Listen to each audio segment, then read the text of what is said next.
subject that we're talking about today is the past, the present, and the future. So, which do you live in?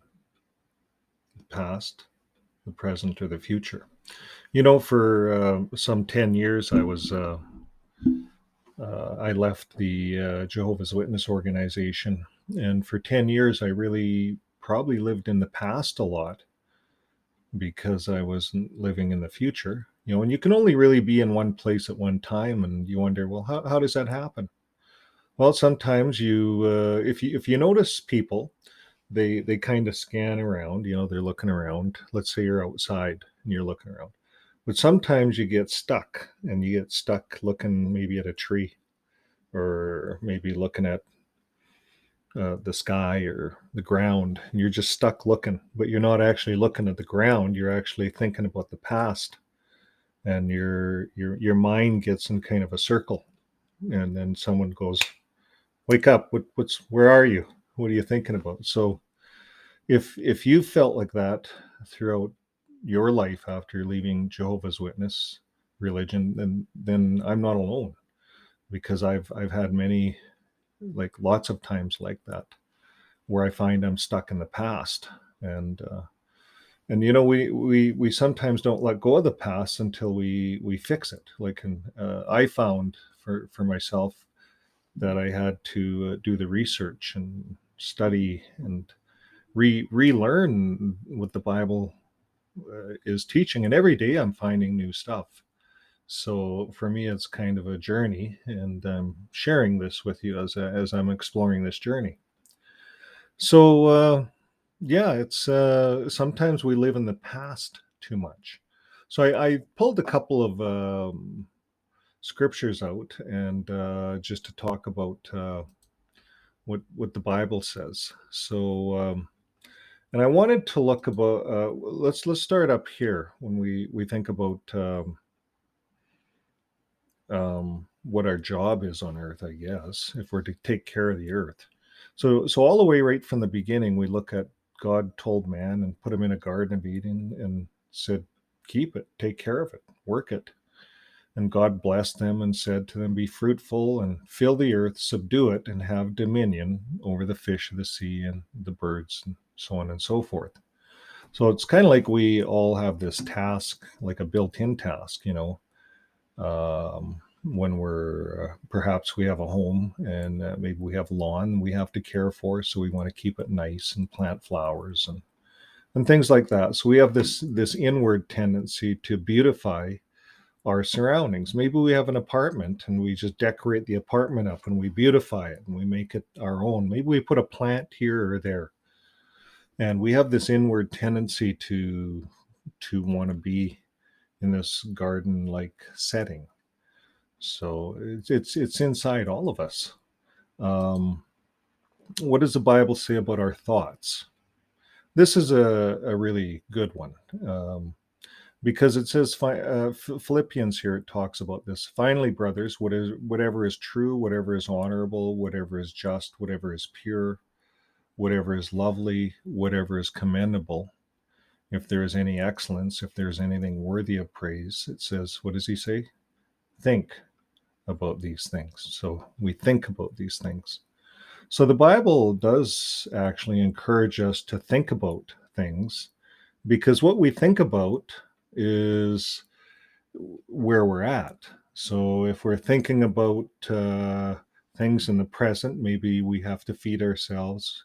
We need food, we need water, we need the necessities in life. So we have to think about these things. We have to be in the present. Perhaps we have a job.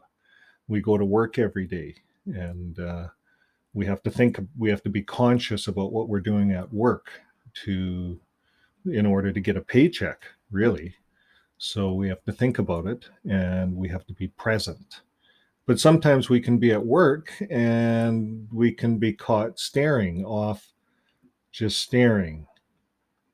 And all this stuff is going around us and in front of us, but we're still staring until someone goes, "Where were you?" Well, I was in the past. I was thinking about my old JW life. And Armageddon's coming, and I'm just not sure about all this stuff. I left the religion now, and I have nothing to replace all those thoughts with. So sometimes we think about these things. So you see how our thoughts can control what's happening, and the past has a big effect on us. What about the future? Um, when we're in the JW religion, we were taught to think about the past and think about the future, but not much about the present. Not much. They're always Satan is going to get you, so that's the future. And the past is, well, look at all the people that Satan did get. So, so this is kind of the teaching. Satan's all over, and Armageddon's coming. So what we have to do in the present is preach, preach, preach, because this good news of the kingdom will be preached in all the inhabited earth before the end will come. So that's what we were taught. And that's what the Bible does say that. But it doesn't say that every woman, child, and man has to do that every day of their life. In fact, we had other discussions that some would be preachers and some would be ministers, some would be doctors, some would be lawyers. Everyone has a gift. So not everyone was cut out to get out and be the preachers. And we that's a whole another subject that we talked about, and we can talk about it again. But what does the Bible say? Our thoughts are important. Whatever we're thinking about, whatever we're thinking about will pave, we're living in the present, will pave our future. Because we can't travel back, like we can't physically go back to the past. We can't change it. And we might not even have a whole picture of what the past is. We might have this idea in our minds that this is what happened in the past. But remember, that's only one side. There's actually seven sides, but there's at least two or three sides to a situation. So the past might not be what we think the past is, and we can't change it anyways.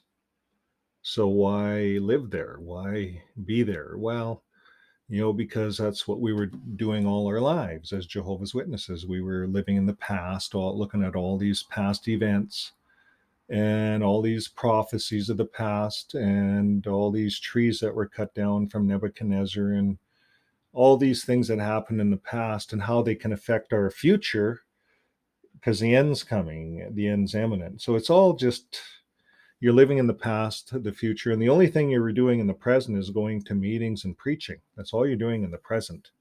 So you're not really, well, you're absolutely not living in the present at all, because Jesus taught us how to live in the present. He didn't teach us to live in the past or the future.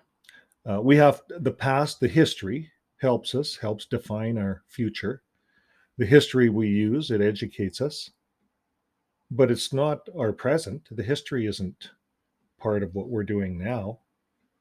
So we can define what we're doing now by thinking about it. So it's kind of a different thought when we think that we're made in God's image. So God is a creator. We are little creators. We're miniature creators. So whatever we think about, we will create. It will happen. If we keep thinking about things long enough, will it will happen. So oftentimes people talk about ghosts. Well, if you're thinking about it all the time, well, you're probably going to attract ghosts to yourself. So I always say in the Jehovah's Witness religion, before the second paragraph of every Watchtower study article, it's talking about Satan. So Satan's almost the key player in the religion. So if you're talking and thinking about Satan so much, what happens? Well, the law of attraction says we're going to attract Satan into our life. We're going to have weird things happening. I don't know. I've never experienced it, but I've been around and I've talked to those that have, and they've had some weird experiences. So let's go right back to the beginning. Jesus made this easy for us. He says, "Do not be deceived. God is not one to be mocked. For whatever one sows, this he will also reap." It's really quite simple. So in our minds, we're actually sowing. We're planting in our minds. And we will reap. So whatever a man is sowing, man or woman is sowing, whatever we're sowing, we will reap.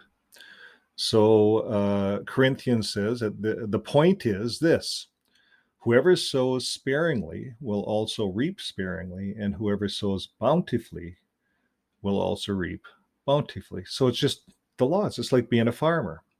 If you go out and sprinkle a little bit of wheat, you'll get a little bit of wheat growing. But if you do a whole big field full, you're going to get a whole big field full of wheat, and then you'll have to figure out how to harvest it all. But that's farming. So it's what we do. And so if we sow sparingly, just a little bit of stuff, a little bit of good stuff, we're only going to harvest that sparingly.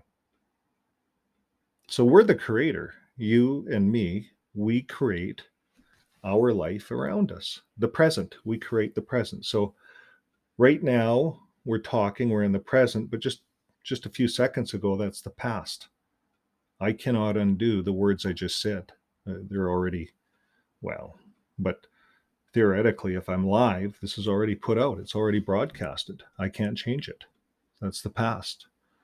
It's history now. So we have to be careful because we reap what we sow. We reap what we say, and it's so important that we weigh what we say, but we weigh it with our thinking. So it's all happens in there. So we go on with these scriptures, reaping what you sow. Proverbs 16:18 says, "Pride goes before destruction, and a haughty spirit before a fall." Proverbs 14:14, "The backslider in the heart will be filled with the fruit of his ways, and the good man will be filled with the fruit of his ways." So it's whatever you put out comes back. Luke 6:38, "Give, and it will be given to you. Good measure, be pressed down, shaken together, running over, be put into your lap." For with what measure you use, it will be measured back to you. So there's the law of attraction again. So what measure you measure out, what you use, will always come back to you. And then I have this one here in Luke highlighted. Two men, he also told this parable: some who trusted in themselves are righteous and treated others with contempt. Two men went up into the temple to pray, and one a Pharisee and the other a tax collector. The Pharisee, standing by himself, prayed thus: "God, I thank you that I am not like the other men, extortioners, unjust, adulterers, or even like the tax collectors. I fast twice a week. I give all the tithes that I get." But those tax collectors standing away over there, they don't even lift their eyebrows to the heavens, but they beat their breasts and they say, "God, be merciful to me, I'm a sinner." So we see it all the time, all around us, with all the religions. We see this, and everyone's trying to be more righteous to be seen as righteous. So some of the door-to-door work could be that.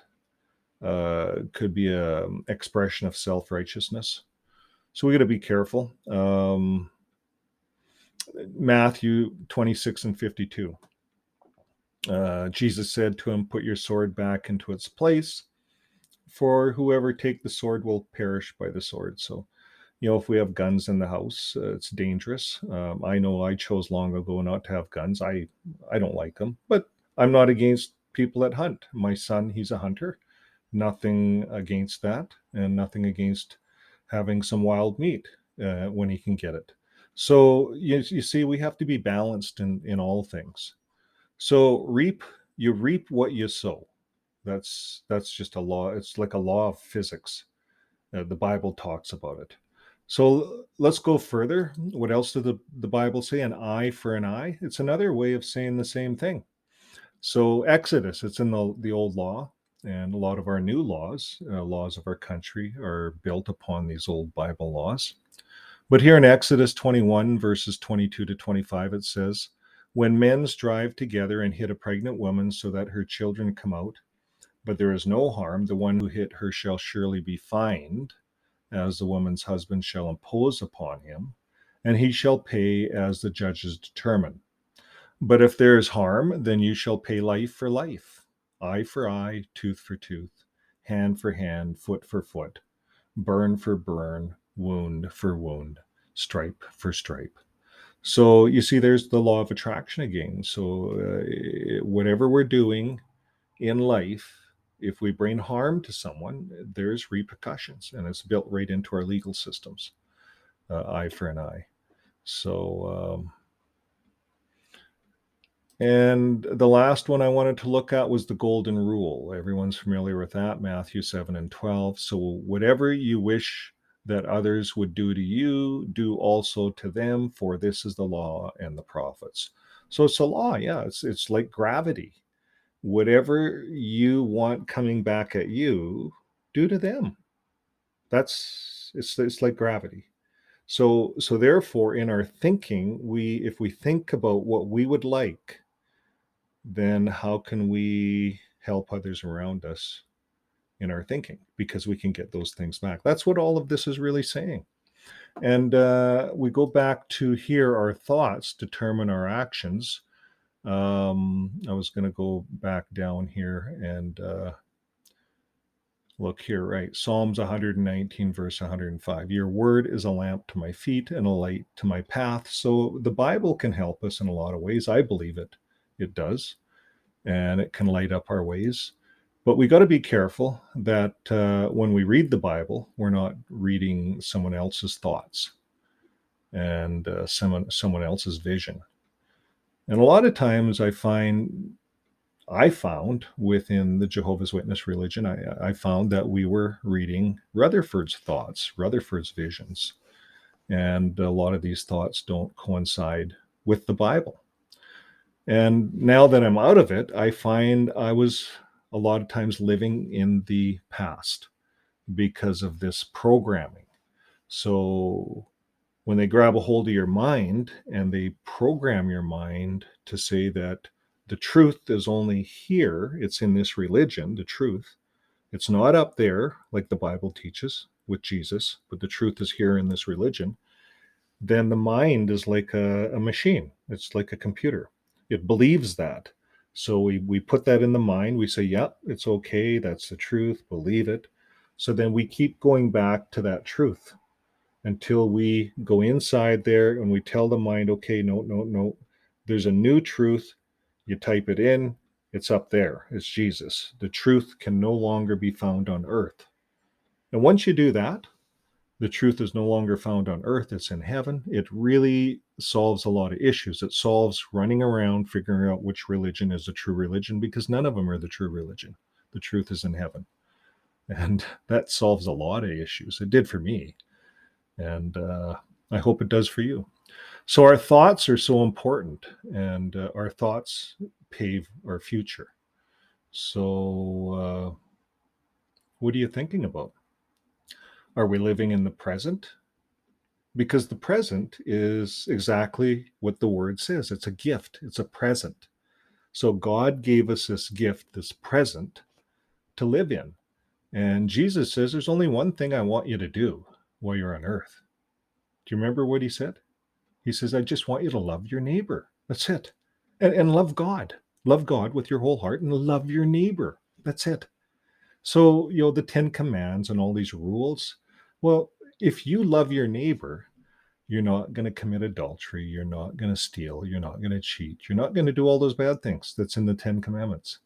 You're going to be a good neighbor. And that's living in the present. So being aware of what's happening in our communities, not turning a blind eye to what's going on within our communities, our neighborhood. And that's really where it starts, is in our neighborhood.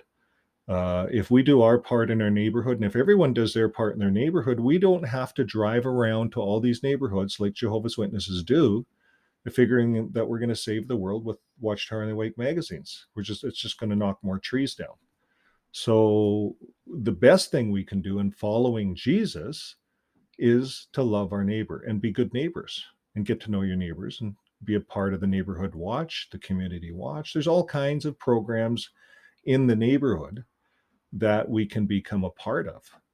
And this world around us is not a big bad world. So the more we explore as ex-Jehovah's Witnesses when we leave the organization, the better off we are. And it might seem scary at first, but it isn't. It's actually not a bad world. And there is paradise. If we get to looking in the present, we can see paradise all around us. There's lots of beautiful things to look at. And therefore, we quit focusing on Satan and Armageddon and all of these things that we were programmed to think about, but we think about the gift, think about the present and the love that we can help our neighbor with. And if we start doing that, we will soon forget about yesterday and what's going to happen tomorrow, because it all doesn't matter. What matters is now, in the present. And of course, we have to build for a future, so our thoughts will pave the highway for tomorrow. So that's about all I have to say, folks. And until next time, live your life with love. Thanks again. Bye for now.